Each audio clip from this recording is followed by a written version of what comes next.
ও মা নামঘৰলৈ যোৱা নেকি আজিচোন তুমি দুখন চাদৰ পিন্ধিছা দুখন চাদৰ নহয় নহয় এখন চাদৰ আৰু এখন ৰিহা আহা তোমাক ৰিহাৰ বিষয়ে অলপ বুজাই দিম চাওকচোন মোৰ ছোৱালীয়ে মই দুখন চাদৰ পিন্ধা বুলি ভাবিছে গতিকে আহকচোন মই যে দুখন চাদৰ পিন্ধা নাই এখন চাদৰ আৰু ৰিহা পিন্ধিছো গতিকে ৰিহানো কি আমি অলপ আলোচনা কৰোঁ ৰিহা হৈছে অসমীয়া মহিলাসকলে পৰিধান কৰা পৰম্পৰাগত সাজ তিনি বস্ত্ৰৰ এখন যেনে মেখেলা চাদৰ আৰু ৰিহা পুৰণি কালত যেতিয়া চুলাৰ ব্যৱহাৰ নাছিল মহিলাসকলে নিজৰ দেহাটো আতিলকৈ বিশেষকৈ বক্ষস্থল আৰু কঁকালৰ ভাগ আতিল কৰি ৰাখিবৰ কাৰণে ৰিহা পৰিধান কৰিছিল আৰু তাৰ ওপৰত চাদৰ লৈছিল মোৰ মাহীয়ে কয় আমাৰ বোলে আইতাসকলে ৰিহাৰ ওপৰত দুলাই লৈছিল দুলাই ভাগ হৈছে চাদৰতকৈ অকণমান বহল আৰু ডাঙৰ গোটেই গাটো মেৰিয়াই উৰণি লৈ পেলাই পিন্ধিছিল মই অৱশ্যে দেখা নাই গতিকে কাৰোবাৰ যদি সেই বিষয়ে জ্ঞান আছে বা অৱগত আপুনি কমেণ্টত জনাব পাৰিব আৰু যদি কিবা ভুল হৈছে জনাব বিবাহিত মহিলাসকলে বিভিন্ন মাংগলিক অনুষ্ঠান বিয়া পূজা পাৰ্বণ আদিত ৰিহা পৰিধান কৰাটো বাঞ্ছনীয় আছিল বা জৰুৰী আছিলে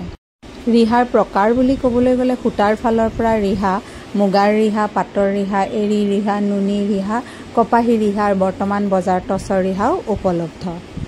আৰ্হি বা চানেকিৰ ফালৰ পৰা ৰিহাসমূহ পাৰিযুক্ত বা পাৰিবিহীন কেছ বচা কেছৰ বিভিন্ন নাম আছে সেয়া মই লিখি দিছোঁ বিভিন্ন ধৰণৰ মুখে মুখে বাগৰি অহা বা কিতাপৰ পৰা পোৱা যদি ভুল হৈছে শুধৰাই দিব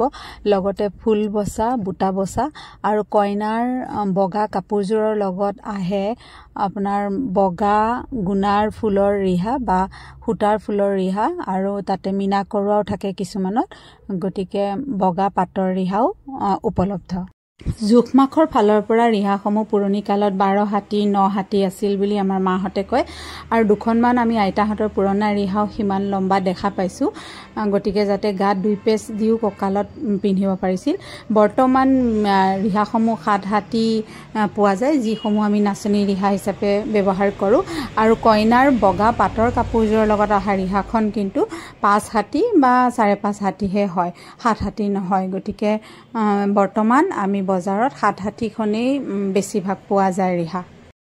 ৰিহা সদায় চাদৰতকৈ ঠেক মানে বহলৰ ফালৰ পৰা 1 বা 1.5 হাতী হয় আৰু দীঘলটোতো ক'লোৱে 12 হাতী 9 হাতী বা 7 হাতী থাকে মানে চাদৰতকৈ দীঘল আৰু চাদৰতকৈ ঠেক হয়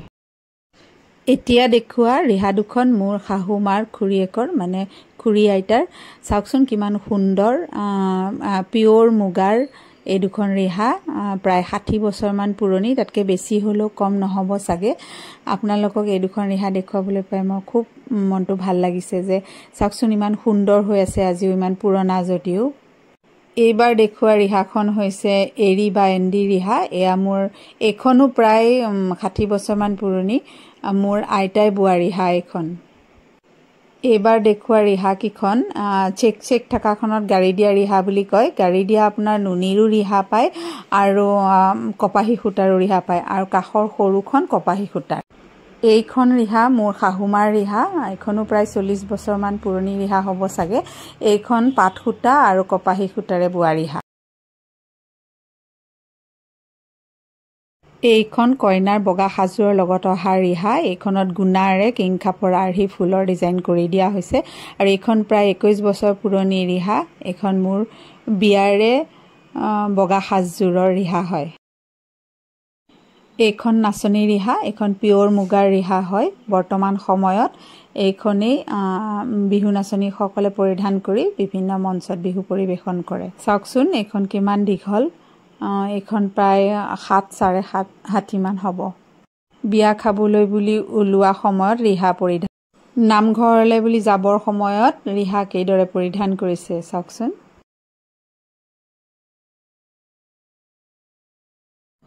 বিভিন্ন মঞ্চত অসমীয়া মহিলাৰ পৰম্পৰাগত সাজপাৰ প্ৰতিযোগিতাত এইদৰে কইনা সাজত বিভিন্নজন প্ৰতিযোগী সুন্দৰভাৱে প্ৰদৰ্শন এয়া নাচনী ৰিহাত সুন্দৰ বিহু নাচনীসকল এয়া আজিৰ যুগত ৰিহা কিদৰে সৌন্দৰ্য বৰ্ধনৰ বাবে চাদৰৰ ওপৰত লোৱা হয় আশা কৰোঁ ভিডিঅ'টো চাই ভাল পালে ধন্যবাদ